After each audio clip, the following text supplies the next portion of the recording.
bây giờ nên cả ngã rèn chế bây giờ bầu mây lâu đi à mình ngại lâu tu cả ngại lệ chi bây giờ nên cả ngã rèn chế bây giờ bầu mây lâu đi à mình ngại lâu tu cả ngại lệ chi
không mấy mò lâu đi à mình ngại lâu rang ai lâu ni mò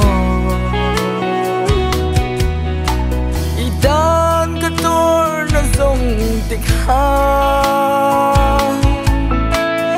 không mấy mò lâu đi à mình ngại lâu rang ai lâu ni mò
nang ma